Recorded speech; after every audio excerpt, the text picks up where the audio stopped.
Benvingudes als intercanvis del Club de Cultura que promou l'Institut Valencià de Cultura. Avui tenim com convidat amb nosaltres a Manuel Astur, escritor, poeta y editor. Los últimos dos libros han resonado bastante, bueno, diría que los tres últimos han resonado bastante. Viene editando ya con la editorial Acantilado, cosa que es bastante excepcional en un autor. Me vas a conceder que te llame joven todavía. Soy el más joven de la editorial. Sí. Manuel Astur es un autor nacido en 1980 en Asturias.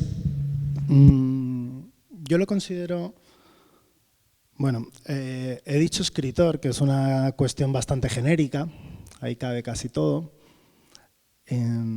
pero para mí, supongo que por un sesgo personal, es un poeta, pero bueno, luego iremos viendo y desarrollando esa teoría, ¿por qué no?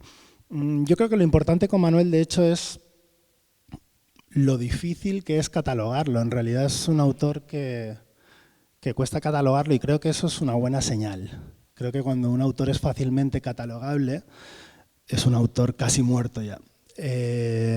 Y me parece que la literatura o la escritura de Manuel es la escritura de alguien que está buscando y buscándose y haciéndonos buscarnos.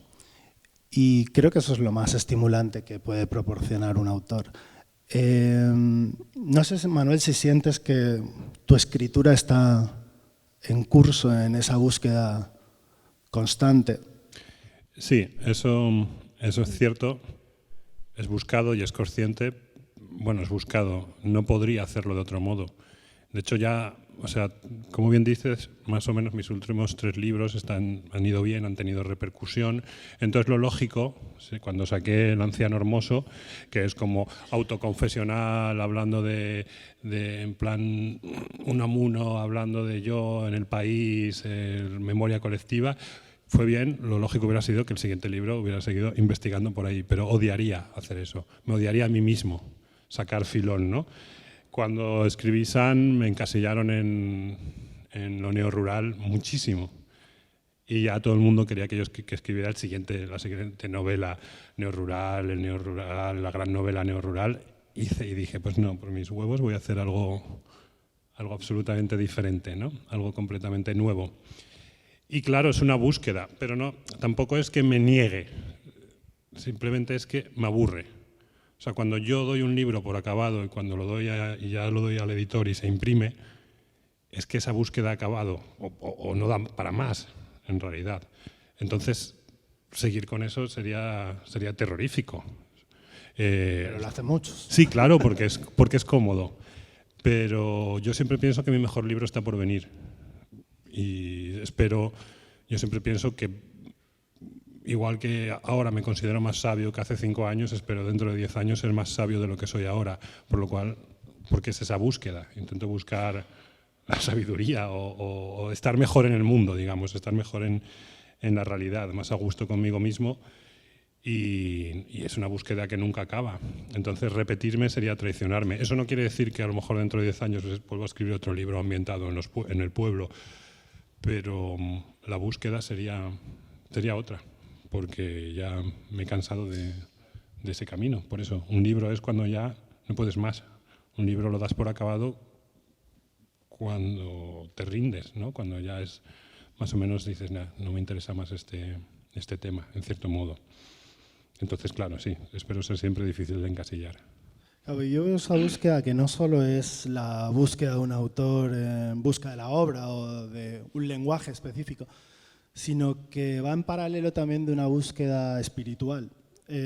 A veces me parece, leyendo tu obra, que hay ciertos paralelismos con personajes tipo San Agustín de Hipona. Sí, me gusta que pongas los ojos como plata. Voy a desarrollar esto.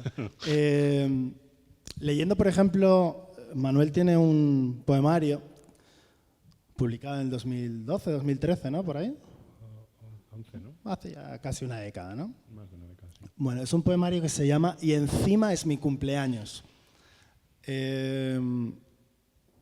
en ese poemario podemos ver a una persona excesiva que campa en la ciudad, obviamente abierto a todos los estímulos de la gran ciudad, ¿no? Sobrepasado por esa experiencia. Y luego, sin embargo, empezamos a ver en los siguientes libros cierto recorrido hacia el terruño, hacia el origen, hacia la raíz. De alguna manera se empiezan a describir como caminos sí, como si hubiera un recorrido epifánico de alguna forma, ¿no? Por eso digo lo de San Agustín. Como primero tienes esa confesión, ¿no? de yo he sido, ¿no? y luego de repente hay, no digo que sea un suceso en concreto, de hecho en tus libros se pueden vislumbrar varias imágenes que son epifánicas, pero sí encuentro esos momentos casi de cuando San Agustín está en el jardín y escucha esa voz infantil que le dice toma y lee, ¿no? Y a partir de ahí hay un antes y un después en su vida, ¿no? Y no te quiero cargar el San Benito religioso. Sí creo que eres un místico, pero eres ese tipo de místico sin dioses o en búsqueda de un dios. Pero sí veo eso, sí veo claramente ese recorrido espiritual que creo que tiene que ver con esa búsqueda también en tus libros y en el lenguaje para poder llegar a eso, ¿no? A ver, pero es que yo creo que todo artista verdadero es un místico. Todo artista verdadero es un místico, si no es un entretenedor. O sea, que es cosa respetable. Hay escritores que, bueno, igual que existen cierto tipo de lectores que lo que quieren es que les entretengan pura y simplemente y pasar unas cuantas horas entretenidas y acabar el libro y pasar a otro libro, olvidarse de sus problemas. También hay escritores, de hecho una gran cantidad de ellos, que lo que les gusta es también esa construcción de los personajitos, con sus cositas, el plot, el argumento, las sorpresitas, todo eso, y les gusta mucho construir eso. A mí eso me aburre terriblemente, porque yo si no pudiera escribir, pues haría música o pintaría. Bueno, yo en realidad si Dios me hubiera dado el talento de la música, yo hubiera querido ser músico, no escritor. Pero es una búsqueda, o sea, para mí el artista es alguien que está buscando, ¿cómo decirlo? Una respuesta, me parece demasiado radical decir una respuesta, pero obviamente es alguien que, mira, precisamente el otro día mi amigo Mario Coloeoni, que es un escritor que está buscando también, pues lo invitaron a dar a una mesa redonda en un monasterio carmelita. Y él no es demasiado místico, pero bueno. Y estaba hablando me mandó un mensaje diciendo, a ver, Astur, tengo que dar una charla, tengo que hablar, y ¿qué es para ti un místico? Precisamente me dijo, ¿me puedes decir qué se te pasa por la cabeza cuando piensas en un místico? Y yo dije lo primero que se me pasó por la cabeza, pero salió bastante bien, que es que para mí un místico es esa persona, para mí un místico es como un actor que en mitad del escenario se da cuenta de que está actuando y que todo el mundo está actuando y es capaz de ver el escenario y el decorado y entonces ve la actuación y ve que el resto de actores están actuando y se creen su personaje y él de pronto se sale, ¿no? Para mí un místico es el que quiere conocer al director. No se conforma ya con la obra, sabe que es una obra, es una función. Pues el místico quiere conocer al director, que puede ser Dios, o puede ser el inconsciente colectivo, o puede ser el arte, o puede ser lo que te dé la gana. Pero ese es el místico. Y el artista es el que, además, se da cuenta de que si todo es una representación, si todo es una obra, él puede escribir la obra. Puede ayudar a escribir la obra y que la vida sea mucho más hermosa para esas personas que no se dan cuenta que están actuando. A tope, ¿eh? Bueno, creo que ese sesgo que tengo, ¿no? Que hace que te vea como un poeta, sobre todo, tiene mucha conexión con esto que estás diciendo, precisamente la descripción que estás haciendo del místico, ¿no? Decía John Keats que el poeta no es un soñador, sino alguien que ha despertado. Y tiene algo de esto que acabas de decir, ¿no? Estoy haciendo la obra y de repente hay una toma de conciencia, ¿no? de que estoy haciendo la obra. no es esto lo que me interesa, tengo que ir a otro. ¿Qué está por encima o qué está por fuera? La brecha, ¿no? Zajayevsky, por ejemplo, decía la brecha. Es alguien que ha visto la brecha. Es una expresión que uso bastante. O sea, es quien de pronto ha visto el abismo. Sí. Hay imbéciles que se dan cuenta que todo el mundo actúa y quieren controlar y se convierten en unos cínicos y en unos miserables y se meten en la política, por regla general. Hay otros que se hacen artistas porque quieren hacer la realidad mejor, aportar algo a la realidad. Me gusta eso que has dicho del director, ¿no? De conocer al director, porque efectivamente en la obra de Manuel hay algo, luego leeré, bueno, la voy a describir ya. Hay un episodio en La Aurora cuando surge, en la que Manuel encuentra, o el niño Manuel encuentra una fotografía de parientes, pero tan lejanos que ni siquiera sabe quiénes están en esa fotografía, ¿no? Y están celebrando un banquete. Salen sonrientes, pero bueno, supongo que con esta sonrisa algo forzosa de las fotos, que además una foto en la que claramente había que posar, ¿no? Y sin embargo tú dices que siempre estuviste fascinado con una puertecita que aparece en un costado, no sé si del lado inferior derecho, que tu mirada se iba hacia allí, ¿no? Y la mirada de Manuel tiene algo de esto, que yo creo que efectivamente la obra es eso que estamos viendo, ¿no? Para lo que están representando esos actores, pero a él le interesa irse como hacia ese punto de fuga desplazado, donde quizás está el director, ¿no? Donde quizás está el director, ese punto de luz. Y ese punto de luz, y es lo que me gusta mucho de la obra de Manuel, que en esa fotografía representa lo mínimo, lo ínfimo, ¿no? Lo que puede pasar desapercibido. Sin embargo, en la obra de Manuel todo el rato, esa pasarela de luz pequeña es la pasarela hacia algo mucho más grande. La obra de Manuel parece que está siempre escrita bajo el peso de las estrellas. No es casualidad La Aurora cuando surge, por ejemplo, como título, ¿no? Y se usan mucho las imágenes de tipo cósmico. Luego leeré, de hecho, un fragmento de La Aurora cuando surge que conecta todo esto que a mí me fascina.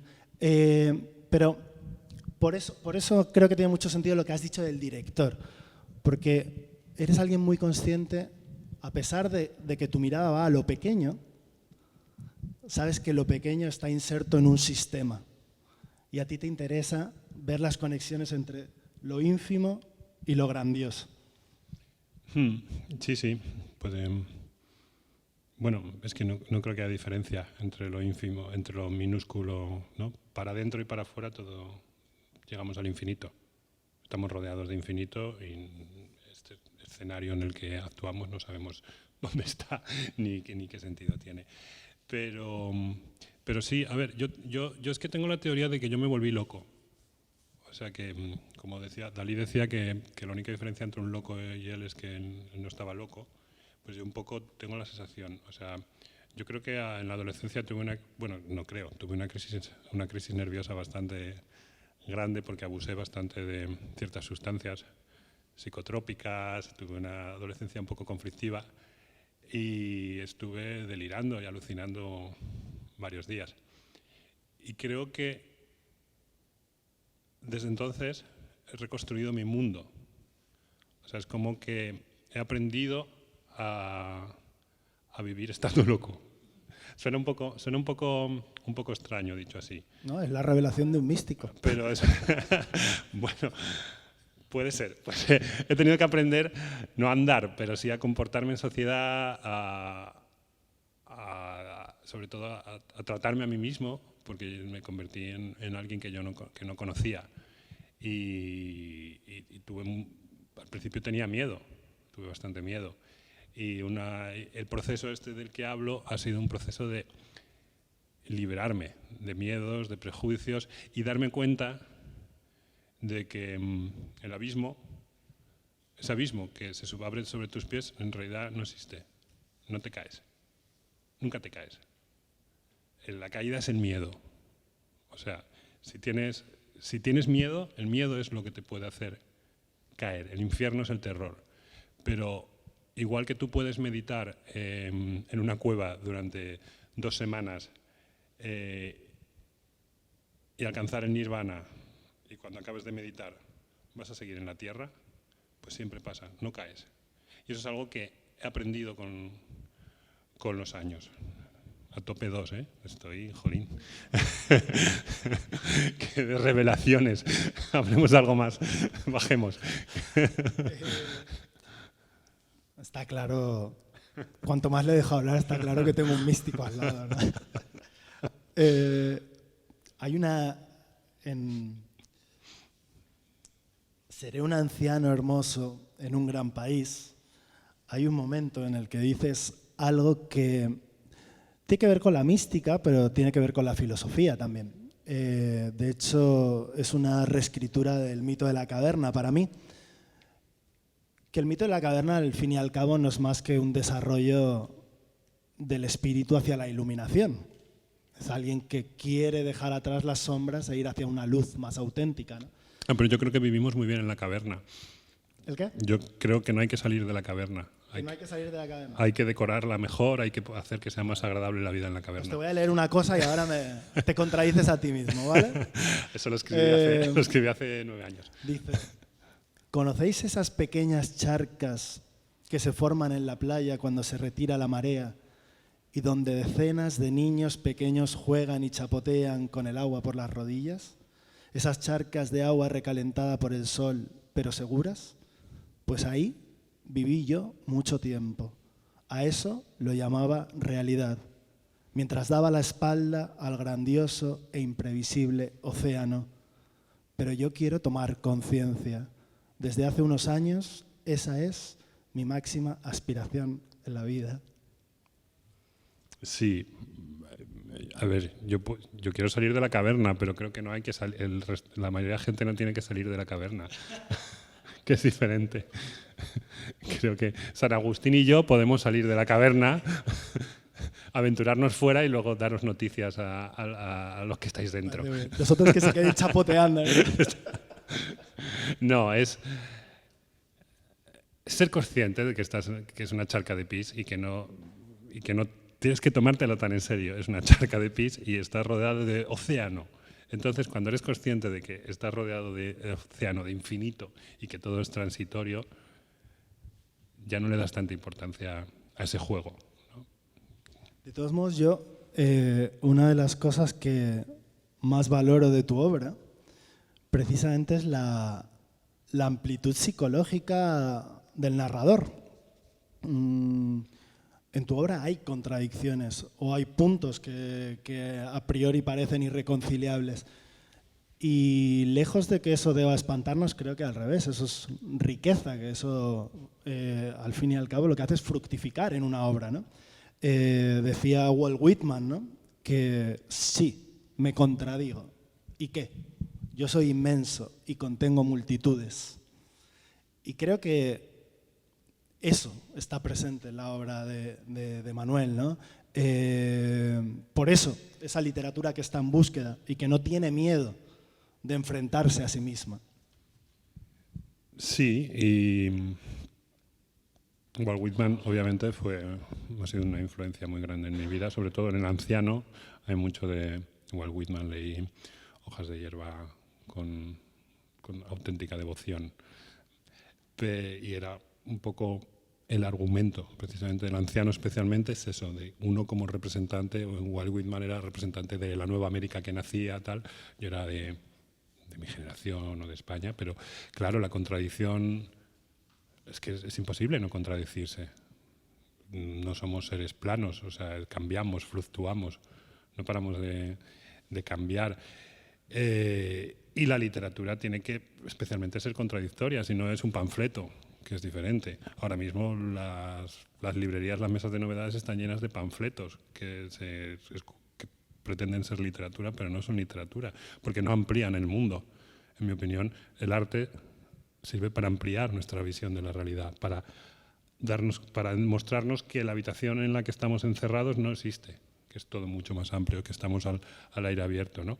Y los panfletos son una idea muy concreta, una cosa muy sencilla, que busca partidarios, como un partido político, no busca abrir la mente. Entonces, claro que es contradictorio. Y yo espero contradecirme toda la vida y me parece muy bien que la gente se contradiga siempre y cuando no impongan sus contradicciones. Yo lo que no quiero, cada uno es libre de contradecir, de equivocarse y de pensar lo que quiera. Pero no impongas tus contradicciones momentáneas, tu ideología momentánea, tus ideas momentáneas, tus prejuicios, no los impongas a los demás. Eso es lo único que no permito. Pero el resto, decía, justamente hoy estaba leyendo a George Santayana en su autobiografía, un filósofo español que me gusta mucho, y decía que él respetaba que cada cual viviera y pensara como fueran apropiado para su naturaleza, como los animales salvajes. Pero lo que él nunca iba a permitir es irse de caza con esos animales, que lo llevaran a cazar lo que ellos cazaban. Yo creo que lo que acabas de escribir también es ese punto de osadía o de valentía que tiene tu narrativa, tu obra en general.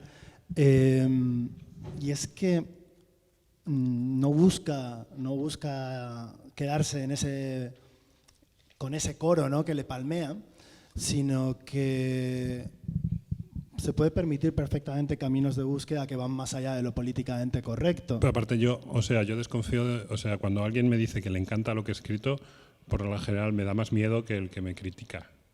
Porque, sí. Los halagos son peligrosísimos. Sí.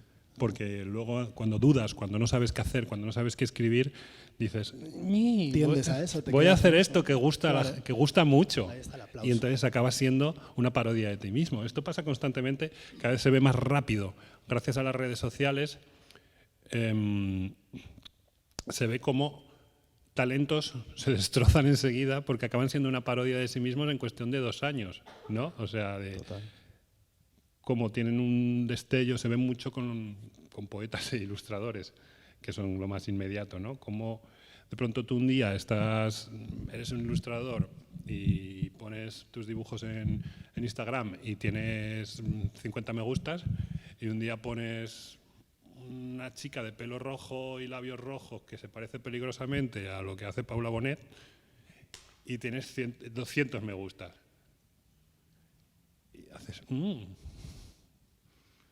y acabas siendo una copia de la copia o de ti mismo, ¿no? O eso, o sea, de pronto escribes un mal poema, lo pones en Twitter y probablemente tu peor poema sea el que más éxito vaya a tener, porque eso es así. Y acabas siendo una parodia de ti mismo, porque no hay tiempo al desarrollo. Es como... Los halagos son terroríficos, hay que tener muchísimo cuidado.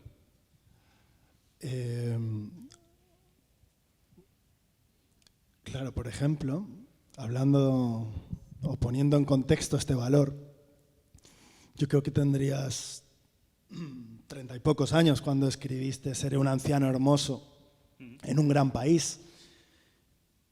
Es raro ver a un autor de 30 y pocos años, de izquierdas, escribiendo sobre España y que no le tiembla de repente la palabra España en la boca, ¿no? Y más ese año. Puedo imaginar la cantidad de palos. Antes ya de que lo escribieras, a lo mejor no. No, fue bastante sorprendente. Porque no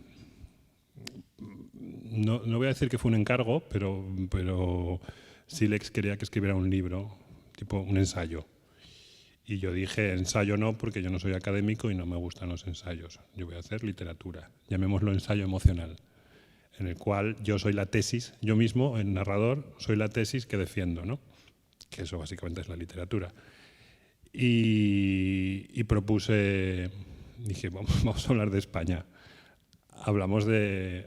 Desde entonces se ha puesto muy de moda. Ahora todo el mundo escribe libros sobre España, o sea, pero no es por echarme flores porque no hay ninguna flor que valga. Simplemente fui el primero, básicamente. Luego ya vino A España vacía de Sergio del Molino, que leyó el libro. O sea, inspiró a mucha gente para romper el tabú de hablar de uno como español, ¿no?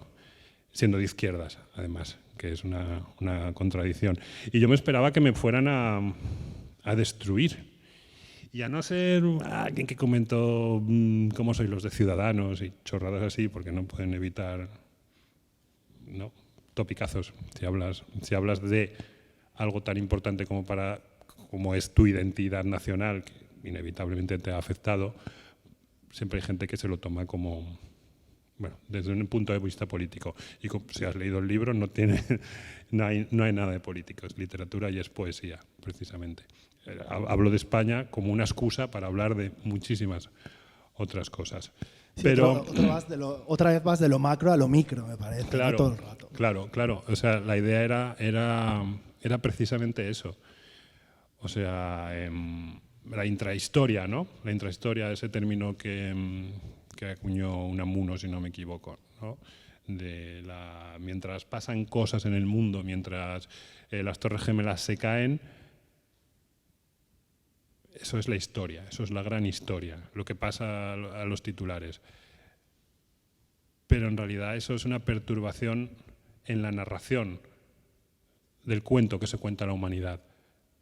Pero la vida sigue y hay millones y millones de personas que vivieron eso y no les afectó. O sea, es que sí, bueno, volvemos a lo mismo, sí, es que me interesa, ¿no? Cuando quería ser escritor y hice algún taller de estos espantosos que yo mismo doy ahora, me dieron algún buen consejo. Y uno de ellos era que a la historia siempre hay que entrar por la puerta de atrás.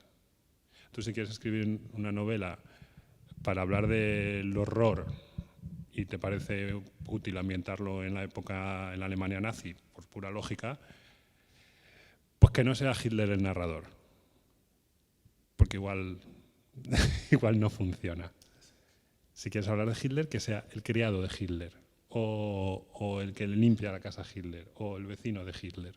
Eso es entrar a la historia por la puerta de atrás. Y esa puerta de atrás es la que está en esa fotografía, claro, que antes hemos hablado. Claro, eso, ¿no?, pasa así en las fotos. Esa foto de la que hablas, precisamente yo las fotos, cuando nos hacen una foto, estamos mirando a mí me dan un poco de miedo las fotos, porque en realidad estás mirando al vacío, estás mirando a la muerte. Estás mirando a un desconocido que tarde o temprano va a ver esa foto y no te va a conocer. No va a saber quién eres, va a decir. Y con un poco de mala suerte puedes acabar de portada de una mala novela ambientada en esta época dentro de un siglo, ¿no? Porque cuando nos hacemos una foto, cuando salimos a una foto, somos el cliché de una época. Nos convertimos en el tópico de una época. Y a mí eso no me interesan los tópicos de ninguna época. Me interesa precisamente la puerta de atrás. ¿Qué estaba haciendo? ¿Qué hizo esa persona después de hacerse la foto, ¿no? Después de hacer... ¿Qué hizo inmediatamente después? ¿De qué hablaron? Todo eso que no sale en las fotos, que no sale en los libros de historia, que no sale en realidad en ningún sitio. A mí me parece que eso es lo hermoso, porque en realidad es eterno.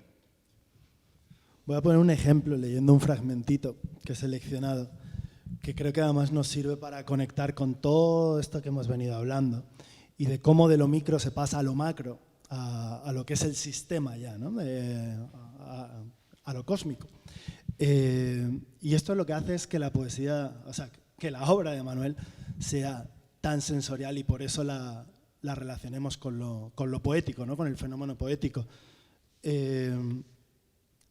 Dice, el aurora cuando surge, yo también recuerdo algunos sonidos que no creo que vuelva a escuchar más, como el que hace la leche al ser ordeñada contra el cubo de plástico, el sonido metálico y brutal de las gigantescas lecheras contra el asfalto, cuando las dejaban en el borde de la carretera por la mañana, el fus, fus, fus de la siega con guadaña, mezcla de la respiración obstinada e implacable del segador y de la hierba fresca al ser cortada por el tallo, una cabina de teléfono sonando en la madrugada, el pi, pi, pi de un despertador de pilas al otro lado del tabique tan temprano en la mañana, una flauta dulce de plástico con la que una niña torpe practica escalas con desgana, el gemido como una ballena de un camión de la basura por la noche, la respiración de mi padre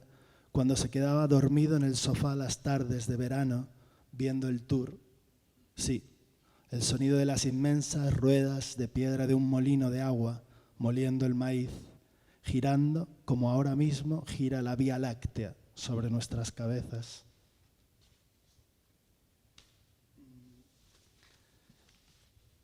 Yo creo que Manuel antes decía que parece que está escribiendo siempre bajo ese peso de las estrellas, ¿no?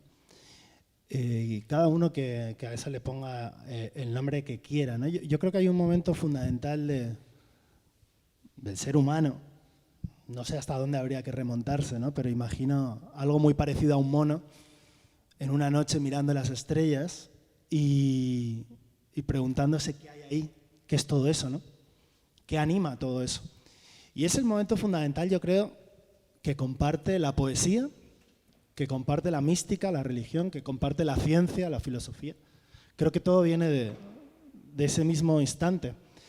Y es como si tú estuvieras todo el rato volviendo a ese momento fundamental. Y además lo desarrollas tanto desde la poesía, como desde la mística, como desde la ciencia, si concedemos a la filosofía la envergadura de ciencia, ¿no? No sé si tienes esa impresión. Sí, claro que la tengo. Claro que la tengo. O sea, yo... De hecho, es la cita de Sand, que es de Canetti, dice algo así como: los animales nunca han visto las estrellas. Nosotros tenemos todas las estrellas. Solo el ser humano alza la vista y ve las estrellas. Eso es la absoluta diferencia con cualquier otro ser vivo. Sabemos que vamos a morir, sabemos que estamos rodeados de lo desconocido, y eso crea la individualidad. Y sí, yo siempre vuelvo ahí, pero ya de niño. Siempre cuento esto y la gente se asusta un poco, pero yo de niño... Yo tenía mucho miedo a dormir solo de niño. No tenía miedo a los fantasmas, ni a los espíritus, ni nada. Simplemente tenía miedo al miedo. Tenía miedo a no saber qué hacer cuando nada pasaba. Si no podía dormir, ¿no? ¿Qué hacer conmigo mismo? Ya desde muy pequeño siempre tuve miedo a dormir solo. Y un modo de tranquilizarme, muchas veces, cuando lograba tranquilizarme, me imaginaba que no era yo, o que había muerto, por el caso lo mismo. Y era mi amigo Pedro en su cama. Me imaginaba, igual que yo estaba en la cama a oscuridad, me imaginaba que era mi amigo Pedro mirando su habitación, la luz de la luna entrando por la ventana, o era mi amiga Adriana durmiendo en su cama, o era... Meterme en otras vidas, imaginarme siendo otras personas, me producía una calma instantánea. Era la eternidad. Y entonces en la eternidad yo estaba muy tranquilo. Era donde descansaba. Y creo que sigo haciéndolo. Cuando necesito descansar voy a la eternidad, voy al infinito. Y cuando escribo, intento escribir desde la eternidad, en realidad. Intento buscar esos lugares. Por eso odio las modas, por eso odio las cosas... momentáneas que van a pasar. Nunca metería una conversación de WhatsApp en una novela mía, porque dentro de 20 años va a ser ridículo. Pero sí, ya estaba, esos ejercicios de escritura ya estaban en el niño, ¿no? Sí, ya era un tarao. Es el mismo ejercicio, pero sofisticado, ¿no? Desarrollado. Escribía poesía de niño, poesía mística. Escribía poesía muy mística. Si hubiera nacido en el siglo XVIII, seguramente me hubieran metido en un convento y ahora mismo estaría con llagas. O te habría ido muy bien o habrías acabado en las llamas, sí, no sé cuál de las dos. Igual hubiera sido, sí, con mi carácter hubiera sido un hereje. Antes has mencionado la música, ¿no? Que si no hubieras sido escritor, o seguramente si hubieras tenido más talento como músico, habrías sido músico, ¿no? Igual aquí te estoy insultando gratuitamente, no lo sé, igual tienes un talento musical que desconozco, pero de todos modos yo creo que en tu escritura hay bastantes aspectos musicales, por supuesto, todo lo que tiene de poético, ya por ahí podríamos escarbar muchísimo, ¿no? Pero hay cosas como muy evidentes también, tiendes a usar muchos estribillos que incluso se pueden rastrear en distintos libros, se repiten en distintos libros incluso, ¿no? ¿Hasta qué punto sientes tú que la música es parte fundamental o estructural de tu obra? Sí, a ver, yo no... Cuando digo que Dios no me dio el talento para la música, yo tuve una discográfica y me dediqué a la música mucho tiempo. Yo tengo mucho oído para la música. Tengo mucho oído, lo que pasa es que soy un Salieri con la música. O sea, capto el talento de los demás, pero yo cojo una guitarra y estudio guitarra y eso está muerto. Es un desastre. No estoy a la altura de mis expectativas. Pero tengo oído musical, tengo mucho oído. Y la música es muy importante para mí. Como bien dices, los estribillos, algo que se nota bastante en lo que escribo es la utilización del estribillo casi de un modo musical, como un estribillo que va y viene. Pero es que va mucho más allá. Yo tengo una concepción de la literatura muy musical. Bueno, en realidad de la escritura. Yo busco la armonía. O sea, concibo estructuralmente los libros como un montón de melodías que por separado no tienen mucho sentido, no tienen mucha fuerza, pero todas juntas hacen una armonía maravillosa. Y esa es la armonía que yo busco también en la vida. Fijarme en todas las pequeñas melodías separadas, en todos los detalles, que son melodías, un instrumento suelto, un solo de guitarra, una frase, una conversación, una historia. Y en literatura, que en la vida no es tan fácil hacerlo, lo cojo y lo ordeno. Y es como hacer una sinfonía. Es la armonía lo que busco. La armonía es la mezcla de muchas melodías para hacer algo mucho más grande y mucho más potente. Y estructuralmente es algo que lo tengo muy claro, muy claro. De hecho, casi compongo cuando estoy corrigiendo como con un pentagrama, podría decirse casi, para que el lector tenga la sensación de haber asistido a algo que por separado no puede quizá entender muy bien, pero cuando acaba el libro tiene dentro una sinfonía, una armonía inmensa que le va a acompañar el resto de su vida, espero. Y eso es lo que más trabajo y lo que más busco. Sí, claro, tiene un sentido musical absoluto, mi literatura. Sí, hay algunos de estos estribillos, de hecho, que funcionan musicalmente, pero también funcionan como coordenadas. Por ejemplo, en La aurora cuando surge, usas con frecuencia este estribillo que dice: estoy aquí, exactamente aquí estoy yo. Ahí tenemos la coordenada espacial, ¿no? Sin embargo, por ejemplo, en Seré un anciano hermoso en un gran país o en San, el libro de los milagros, dice... Se repiten además. Bueno, sí, sigue, perdón. Tenemos la voz y tenemos el tiempo. Tenemos el tiempo. Ahí tiene el eje, ¿no? Temporal. Estás generando en realidad como un eje de abscisas y un eje de ordenadas, ¿no? Bueno, un eje de abscisas y un eje de ordenadas. Que es una forma, por un lado, de situarte dentro de un espacio-tiempo que te supera, donde está esa voz que se desarrolla por un tiempo, pero que es plenamente consciencia de su finitud.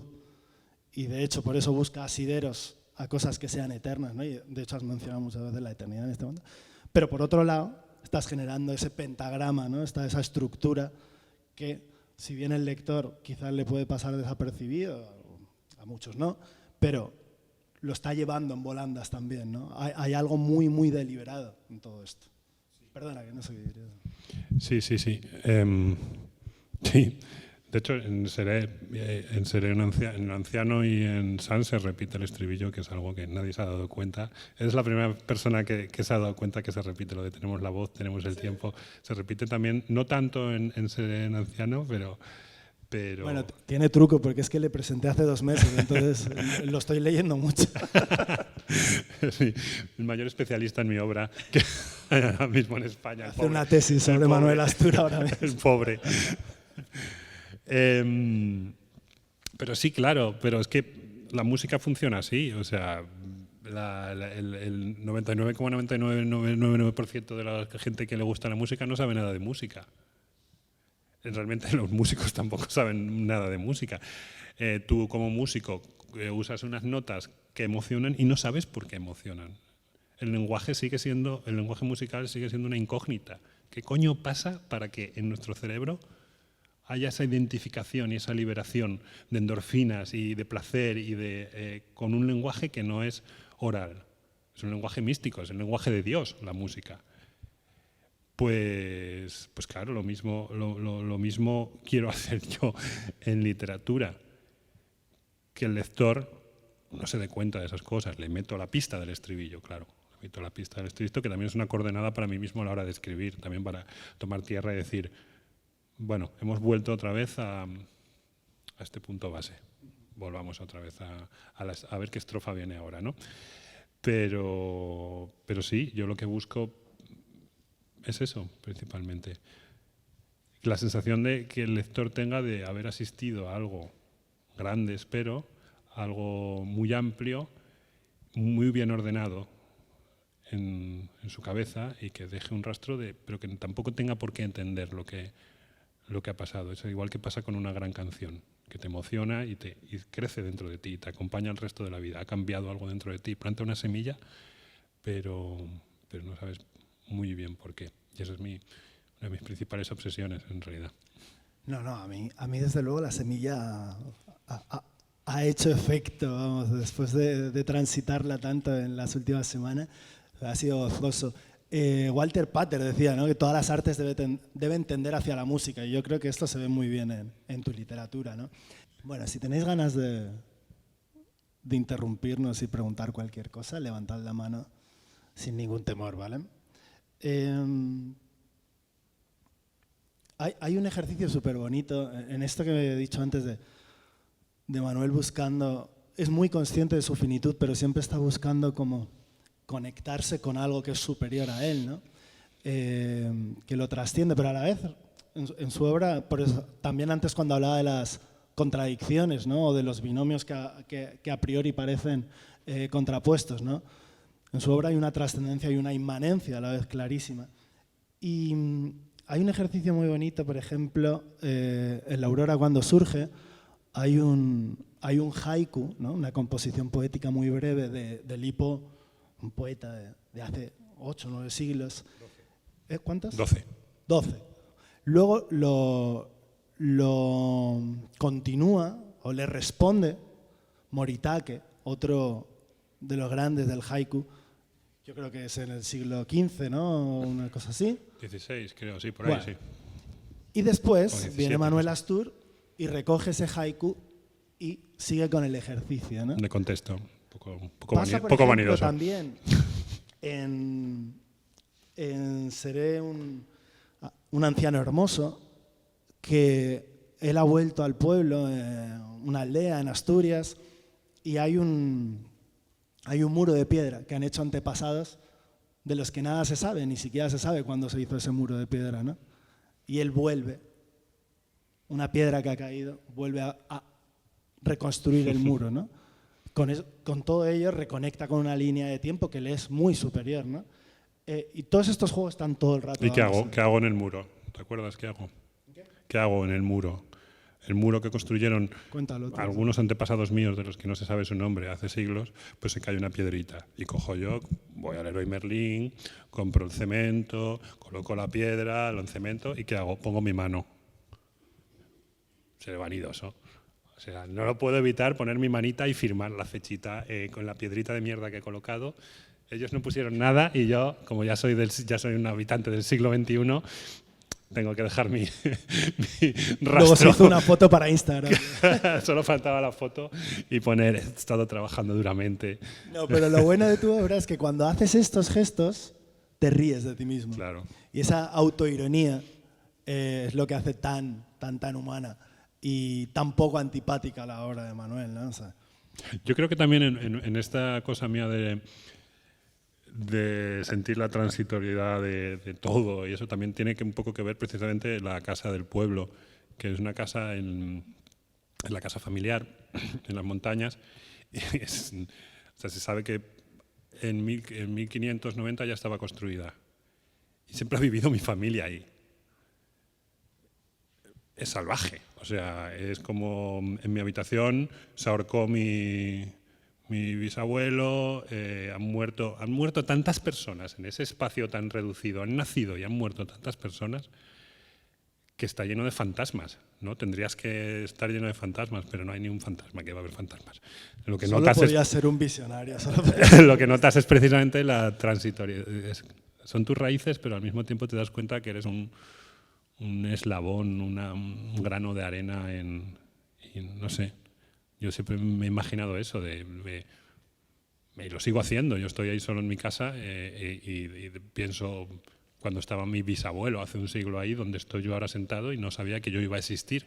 Y estamos viendo las mismas paredes, probablemente está golpeando la lluvia del mismo modo en la ventana y la chimenea crepita del mismo modo.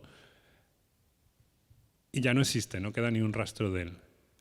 Y yo ahora estoy aquí, me creo la polla, me creo porque estoy vivo, pero dentro de un siglo habrá otro ahí, igual un descendiente o otra persona.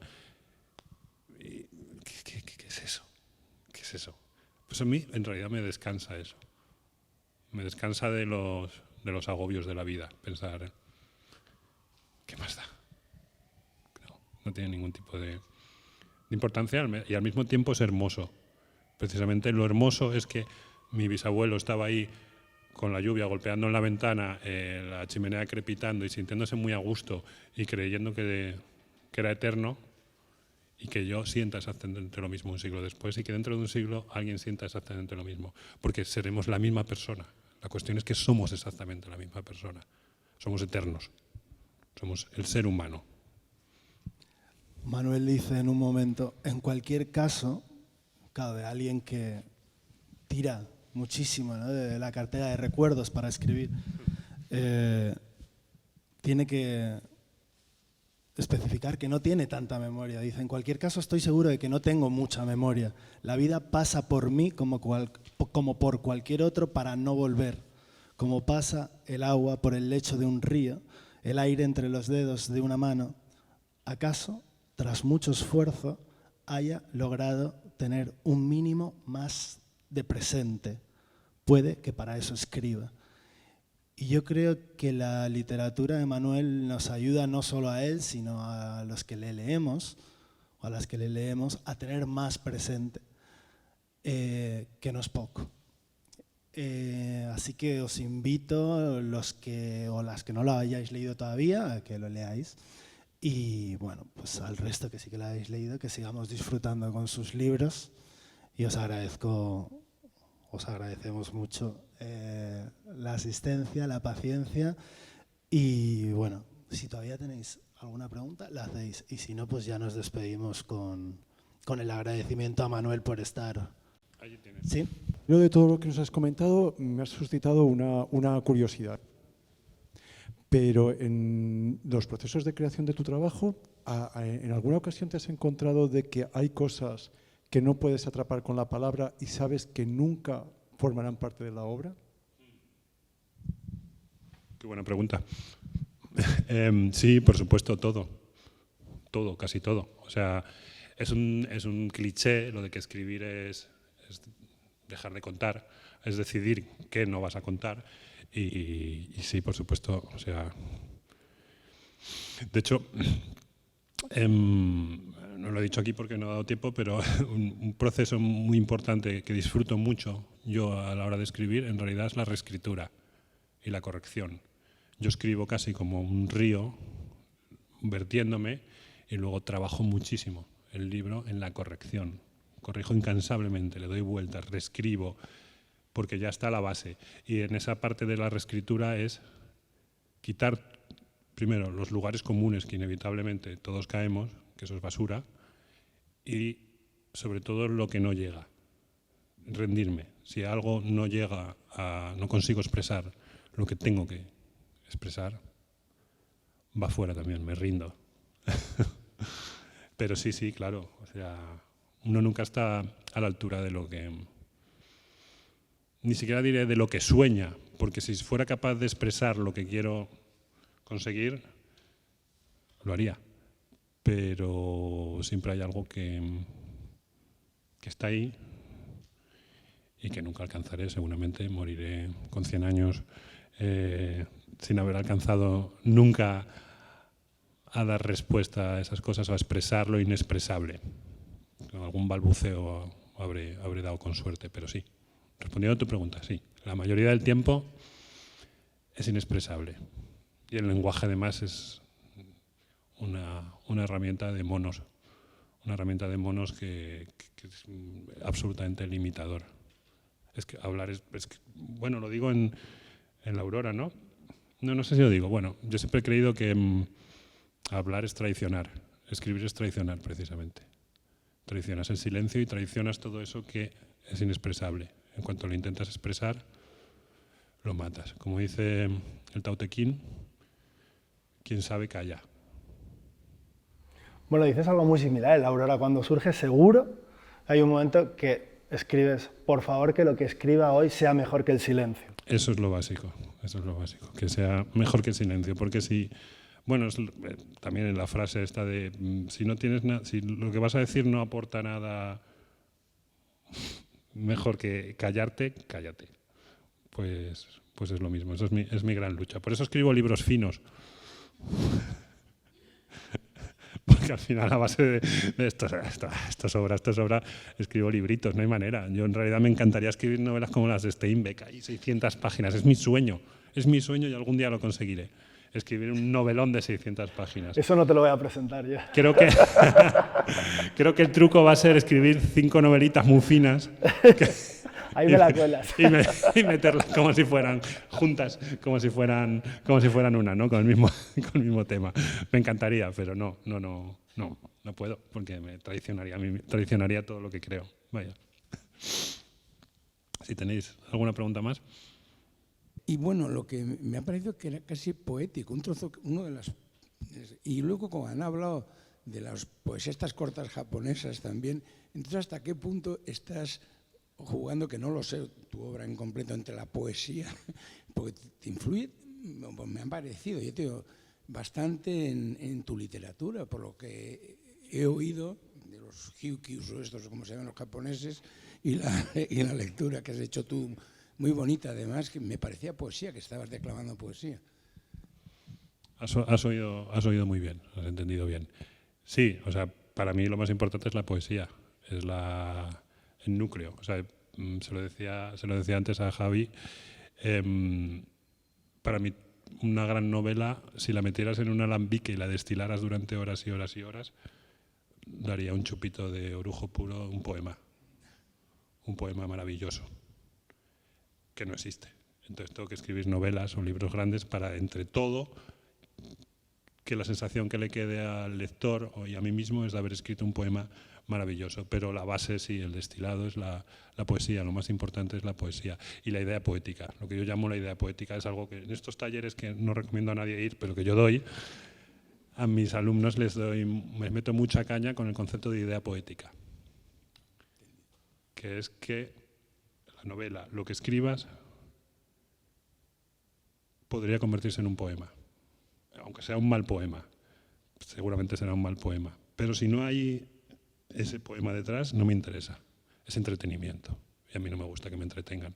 La vida es demasiado maravillosa y apasionante como para que me distraigan y me tengan entretenido. No. Entonces sí, yo leo mucha poesía. De hecho, es lo que más leo y de lo que más me nutro. Busco la poesía, me ayuda a escribir en realidad y a vivir, bueno, pero me dan ganas de intentarlo otra vez, de volver a escribir, a lanzarme a ese infierno que es escribir un libro. Os agradezco mucho que hayáis estado con nosotros y bueno, Manuel, muchas gracias también por tu tiempo y por la calidad de tus libros. Muchas gracias. Muchísimas gracias a todos, gracias a Castellón. ciudad a la que solo había venido a Benicàssim al FIB a dormir cuando en esta época en la que vomitaba poemas alcohólicos, y que estoy encantado de haber visitado bien. Gracias a todos por venir y gracias, Javi, una vez más por leerme tan maravillosamente bien, tío. Muchas gracias.